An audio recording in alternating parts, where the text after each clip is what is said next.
안녕하세요. 사랑하는 성도 여러분, 대단히 반갑습니다. 오늘 창세기 45장을 이제 우리 하고자 합니다. 요셉이 드디어 형제들에게 자기를 밝힙니다. 정말 숨겼습니다. 그 왜 이때까지 감추었는지, 성경 저자가 말하는 의도가 무엇이었는지 우리가 나중에 이 45장 전체를 읽고 난 후에 한번 보도록 하겠습니다. 오늘은 1절부터 시작해서 28절 말씀까지 쭉 읽어보도록 하겠습니다. 이거 통해 가지고 요셉이 정말 자기가 초점을 맞추고 있었던 부분이 무엇인가를 같이 보도록 하겠습니다. 다 같이 읽어보겠습니다. 제45장.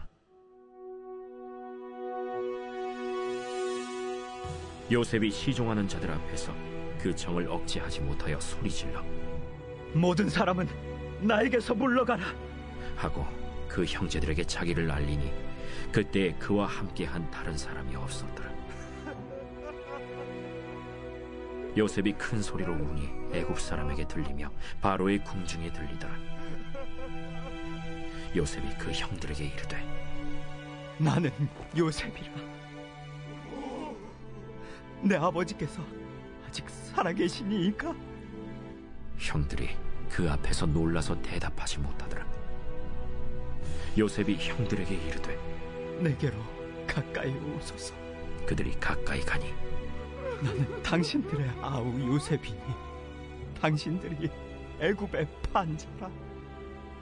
당신들이 나를 이곳에 팔았다고 해서 근심하지 마소서. 한탄하지 마소서.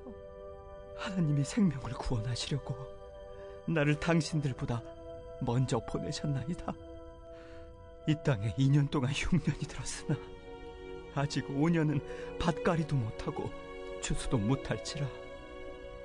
하나님이 큰 구원으로 당신들의 생명을 보존하고 당신들의 후손을 세상에 두시려고 나를 당신들보다 먼저 보내셨느니, 그런즉 나를 이리로 보내니는 당신들이 아니요 하나님이시라. 하나님이 나를 바로에게 아버지로 삼으시고 그 온 집의 주로 삼으시며 애굽 온 땅의 통치자로 삼으셨나이다. 당신들은 속히 아버지께로 올라가서 아뢰기를 아버지의 아들 요셉의 말에 하나님이 나를 애굽 전국의 주로 세우셨으니 지체 말고 내게로 내려오사 아버지의 아들들과 아버지의 손자들과 아버지의 양과 소와 모든 소유가 고센 땅에 머물며 나와 가깝게 하소서. 흉년이 아직 5해가 있으니 내가 거기서 아버지를 봉양하리이다. 아버지와 아버지의 가족과 아버지께 속한 모든 사람에게 부족함이 없도록 하겠나이다 하더라고 전하소서. 당신들의 눈과 내 아우 베냐민의 눈이 보는 바 당신들에게 이 말을 하는 것은 내 일이라. 당신들은 내가 애굽에서 누리는 영화와 당신들이 본 모든 것을 다 내 아버지께 아뢰고 속히 모시고 내려오소서 하며 자기 아우 베냐민의 목을 안고 우니 베냐민도 요셉의 목을 안고 우니라. 요셉이 또 형들과 입맞추며 안고 우니 형들이 그제서야 요셉과 말하니라. 요셉의 형들이 왔다는 소문이 바로의 궁에 들리매 바로와 그의 신하들이 기뻐하고 바로는 요셉에게 이르되 내 형들에게 명령하기를 너희는 이렇게 하여 너희 양식을 싣고 가서 가나안 땅에 이르거든 너희 아버지와 너희 가족을 이끌고 내게로 오라. 내가 너희에게 애굽의 좋은 땅을 주리니 너희가 나라의 기름진 것을 먹으리라. 이제 명령을 받았으니 이렇게 하라. 너희는 애굽 땅에서 수레를 가져다가 너희 자녀와 아내를 태우고 너희 아버지를 모셔오라. 또 너희의 기구를 아끼지 말라. 온 애굽 땅의 좋은 것이 너희 것임이니라. 이스라엘의 아들들이 그대로 할세 요셉이 바로의 명령대로 그들에게 수레를 주고 길 양식을 주며 또 그들에게 다 각기 옷 1벌씩을 주되 베냐민에게는 은 300과 옷 5벌을 주고 그가 또 이와 같이 그 아버지에게 보내되 순나기 10필에 애굽의 아름다운 물품을 실리고 암나기 10필에는 아버지에게 길에서 드릴 곡식과 떡과 양식을 실리고 이에 형들을 돌려보내며 그들에게 이르되 당신들은 길에서 다투지 말라. 그들이 애굽에서 올라와 가나안 땅으로 들어가서 아버지 야곱에게 이르러 알리어 이르되 요셉이 지금까지 살아있어 애굽 땅 총리가 되었도이다. 야곱이 그들의 말을 믿지 못하여 어리둥절하더니 그들이 또 요셉이 자기들에게 부탁한 모든 말로 그에게 말하매 그들의 아버지 야곱은 요셉이 자기를 태우려고 보낸 수레를 보고서야 기운이 소생한지라. 이스라엘이 이르되 조카도다. 내 아들 요셉이 지금까지 살아있으니 내가 죽기 전에 가서 그를 보리라. 자, 우리 이제 1절부터 같이 읽어보겠습니다. 요셉이 시종하는 자들 앞에서 드디어 이제 모든 것을 이제 드러내야 될 그 때라고 생각해서 이제 이야기를 합니다. 정을 억제하지 못해서 모든 사람을 자기에 물러가라고 애굽말로 말했겠지요. 그러고 난 후에 형제들에게 히브리어로 자기를 알립니다. 다른 사람이 없었다라고 합니다. 그러니까 분명히 히브리어 말하겠지요. 큰 소리를 우는데 애굽 사람에게 들릴 만큼 그렇게 진짜 큰 소리 울었다라고 합니다. 바로의 궁중까지 파라오에 있는 그 궁중까지 다 들린다고 했지요. 그래서 나는 요셉이라 그러면서 가까이 오라 라고 하고 그 다음 아버지께서 살아계시냐 라고 묻습니다. 지금 요셉이 지금 실제로 해야 되는 것이 뭐냐면 이 흉년 이 시기에 가족들로 하여금 애굽에 다시 와서 거기서 실제로 구체적으로 내가 어떻게 해야 되는 건지 그 구체적으로 그곳에서 가족들을 살려서 그래서 다시 가나안 땅으로 보내야 되는 그런 사명이 있다는 것을 알았습니다. 그래서 아버지인데 물어보죠. 5절에 보면은 당신들이 나를 이곳에 팔았다고 근심하지 마소서. 그러면서 하나님이 생명을 구원하시려고 나를 당신들보다 먼저 보내셨나이다. 이것이 사실은 예수 그리스도의 예표로서 이야기하는 겁니다. 하나님께서 우리를 구원하시려고 예수 그리스도를 보내셔서 우리보다 먼저 보내셔가지고 십자가에서 고난당하고 죽게 만드셨습니다. 이 예표를 사실 요셉이 지금 하게 만들었죠. 왜? 언약을 성취하기 위해서 그렇습니다. 이만큼 언약의 힘이 강합니다. 그리고 요셉은 이 언약의 성취를 오직 신경을 썼습니다. 하나님께서 내게 주신 이 복, 여자의 후손, 그 하나님께서 함께 하심, 그리고 하나님 나라, 그 약속을 붙잡고 있는, 언약을 붙잡고 있는 사람들에게 하나님 나라가 이루어지죠. 그 하나님 나라와 함께 그것이 이루어지는 모든 현장이 정복되는 응답의 성취 현장이라는 것을 보고 영적 싸움을 계속하면서 오직 이것만 붙잡았지요. 이것을 하는 그 일들 통해서 하나님께서 나를 먼저 보내셔서 이거를 하게 하셨습니다. 라고 이야기합니다. 그러면서 벌써 이제 2년째가 됐지만 아직까지 저 7년 동안 있을 것이기 때문에 5년 동안 더 큰 일들이 일어납니다. 그렇기 때문에 나를 이리로 보내신 이는 하나님이십니다. 다시 8절에 다시 한 번 더 강조합니다. 하나님께서 이미 하셨다, 먼저 하셨다. 여호와 일의 일들을 이야기를 합니다. 이 축복을 사실 우리가 현장에서 고백해야 됩니다. 그리고 렘넌트들이 이 축복을 현장에서 고백하도록 하나님께서 부르셨습니다. 이 축복을 정말 고백할 수 있도록 우리가 정말 기도해야겠습니다. 그러면서 뭐라고 했냐면 하나님께서 이 축복을 가게 하는 언약 붙잡은 나에게 바로의 아버지로 삼으셨다라고 했습니다. 내가 바로의 아버지가 됐습니다. 라고 했습니다. 여기서 그 아버지가 아시다시피 진짜 압이 모든 걸 다스리는 것이 아니라 보호자라는 뜻이죠. 그리고 인도하는 자라는 뜻입니다. 그런 아버지로 삼으셨습니다. 여러분, 우리도 사실 언약을 붙잡고 138 속에 있으면 하나님께서 우리로 하여금 모든 현장의 사람들에게 심지어 여러분의 보스 될 사람에게도 여러분은 아버지로 될 수 있도록 하나님께서 하십니다. 그래서 아버지의 축복을 누리자 이게 아니라는 거 아시죠? 요셉이 애굽 사람들은 애굽 사람의 신분을 누리는 거, 그래서 이민자로서 왔는 것이 아니라 이제는 제대로 시민 됐다는 거, 그거 누리는 게 아니었습니다. 요셉의 모든 핵심은, 모든 초점은 오직 이 언약 성취에 있었습니다. 그래서 바로의 아버지가 돼도 중요하지 않았습니다. 그것보다 더 중요한 언약의 백성들이 언약 성취되는 것에 더 관심이 있었지요. 그래서 아버지께 속히 말하라 라고 이야기합니다. 벌써 비전은 이루어졌지만 아직까지 그 비전 이후에 있는 응답의 일들을 요셉은 알고 있었습니다. 아버지께 빨리 오셔서 이제는 모든 가족에게 다 오게 하셔서 그러면서 고센 땅에 가깝다라고 이야기를 합니다. 그래서 아버지 양 소 모든 소유를 고센 땅에 머무라고 했습니다. 고센 땅이 아무래도 어딘지는 잘 모르겠습니다만 대강 나일강 그 델타 지역 동쪽 있는 그 나일강 동쪽 북쪽에 있는 그쪽이 아니겠나라고 모든 성경학자 고고학자들이 보고 있습니다. 와디 투미라트라는 곳인데요. 비옥하고 가축을 기르기에 아주 적합한 지역으로 보고 있습니다. 여호수아서에도 사실 고센 땅이란 말이 나오거든요. 여호수아서 10장 41절, 11장 16절 뭐 이런 데 나오는데 그곳하고는 다릅니다. 이건 애굽 땅에 있는 고센 땅입니다. 그래서 그곳에서 이제 제대로 이제 뭐 그 구체적으로 기르게 하는데 아무래도 이집트 사람들은 그 수염 기르는 거, 털 있는 거 이런 것들을 부정탄다고 생각하기 때문에 분명히 같이 못 있었는 것으로 보입니다. 그래서 종교적인 특수성도 유지할 수 있는 그런 곳에 있었을 것으로 보입니다. 애굽은 이집트는 아시다시피 기록이 정말 잘 되어 있습니다.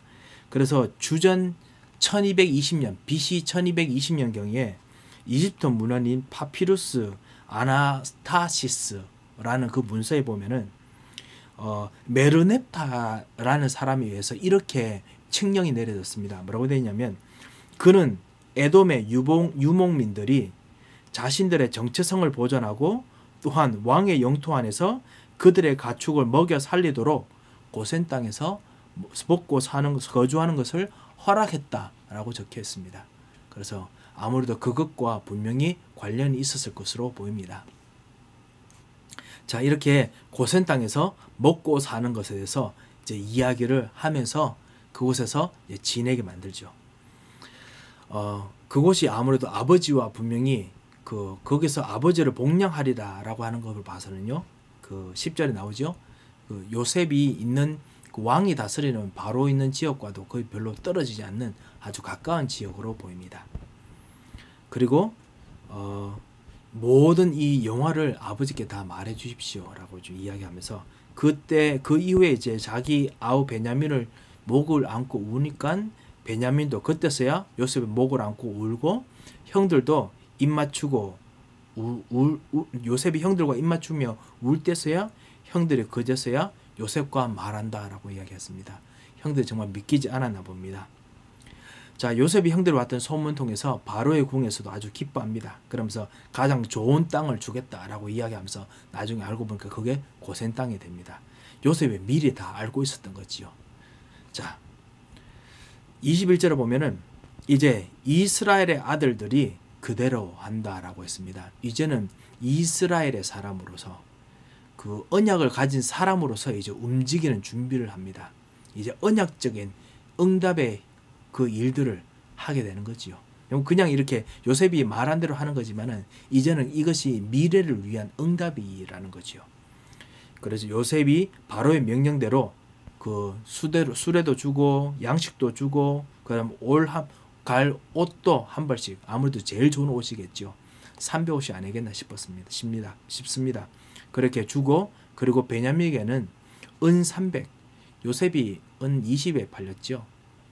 그거에 비교하면은 아주 큰 돈이겠죠.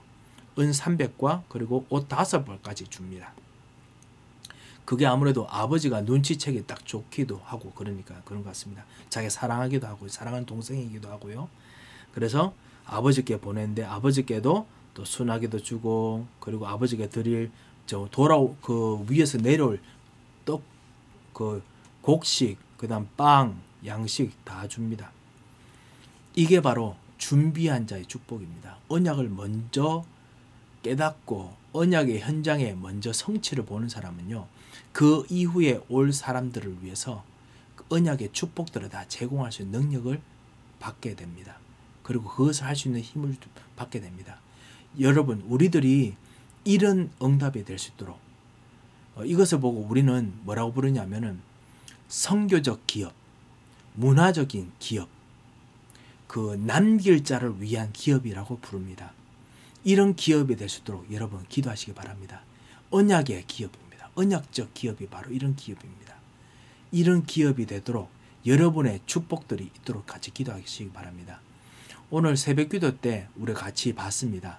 뭐냐면은 하나님께서 언약의 이유가 있는 사람, 정확한 언약의 말씀을 붙잡은 사람에게는 언약만 있으면은 여러분이 가지고 있는 그 달란트가 오직 하나뿐이라도 그거를 사용해서 언약적으로 그 시대에 가장 알맞은 해답을 주도록 시대를 살리도록 하나님께서 역사하십니다. 요셉은 꿈을 해석할 수 있는 것이 본인이 가진 유일한 겁니다. 그것을 통해서 오직 축복을 통해서 유일성의 축복을 얻게 하십니다. 그래서 이렇게 이런 시대를 살리게 만듭니다.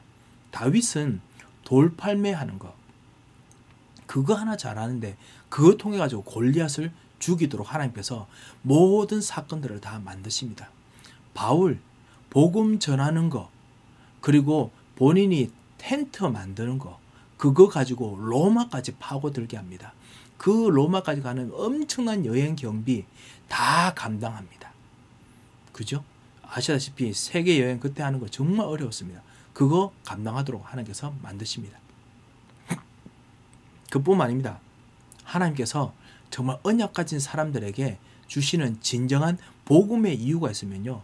뭐든지 사용하게 하십니다. 가는 곳마다 풍성하게 모든 일꾼들을 남길 수 있도록 하나님께서 하십니다. 오늘 그 일꾼들을 충분히 남길 수 있을 만큼 기업을 주셨습니다. 이 축복이 여러분이 있으시도록 여러분께서 오늘 말씀 가지고 기도했으면 합니다. 하나님, 내게 진짜 선교적 기업의 응답을 하나님께서 주시는 정말 참으로 주신 문화적 기업의 응답을 주셔서 언약적 기업이 되게 하옵소서 이렇게 기도했으면 합니다. 그리고 그래서 이제 야곱에게 이야기합니다. 26절에 보면 요셉이 지금까지 살아있어 애굽 땅 총리가 되었습니다. 야곱이 믿지 못합니다. 하지만은 그들이 그 요셉이 부탁한 말뿐만 아니라 요셉이 자기를 태우려고 보낸 수레를 보고서야 기운이 소생했다라고 했습니다. 역시 응답을 봐야 움직이는 아버지인 것 같습니다. 예, 뒤에 따라온 사람이 응답을 보고 이제 따라오겠지요. 여러분은 미리 언약을 보면은 응답이 따라옵니다. 뒤에 사람들은 여러분의 응답을 보고 따라오겠지요. 이 언약을 보고 먼저 가는 귀중한 축복을 정말 누리시길 바랍니다. 오늘 요셉 그리고 형들에게 요셉이 형들에게 그리고 아버지에게 이제 실제로 이제 언약의 성취가 된 것들을 보여주었습니다. 성경은 그 요셉이 형들을 어떻게 속이고 아버지를 어떻게 속이고 힘들게 했는지 그것이 윤리적으로 적합했는지 이야기를 하지 않습니다. 그거보단 오히려 그 일을 통해서 실제로 가족이 어떻게 화목하게 됐는지 그리고 그것 통해서 언약의 성취가 어떻게 이루어졌는지 그걸 신경을 제일 많이 썼습니다. 성취가 언약 성취가 제일 먼저냐 가족 화목이 제일 먼저냐 라고 묻는다면 사실 성경은 언약 성취를 제일 먼저 두었습니다. 그리고 언약 성취 속에서 가족 화목을 보도록 애쓰도록 그리고 된다라고 이야기를 합니다. 오늘 형들이 올라가는 길에 충분히 양식 줬기 때문에 싸우지 말라라고 요셉이 이야기를 하죠. 실제로 가족이 화목되는 것도 필요하다라는 거죠. 하나님께서 우리 교회와 우리 가정과 우리 모든 현장 속에 언약 성취가 제일 먼저 되기를 원하십니다. 그리고 그거 되면은 그 이후에 화목하게 되는 것도 될 것이다 라고 말씀 주셨습니다. 이걸 우리가 꼭 하나님 주신 언약으로 붙잡아야겠습니다. 하나님께서 반드시 하실 거라고 확실하게 믿습니다. 하나님께서 주신 귀중한 응답을 얻으시는 귀중한 미래의 비전이 보이시는 하루가 되시길 정말 주의 이름으로 축원드립니다. 기도하겠습니다. 하나님 아버지 은혜를 감사합니다. 하나님께서 오늘 우리에게 주시는 진정한 언약 성취의 축복과 언약 성취의 계획을 보게 하심을 감사를 드립니다.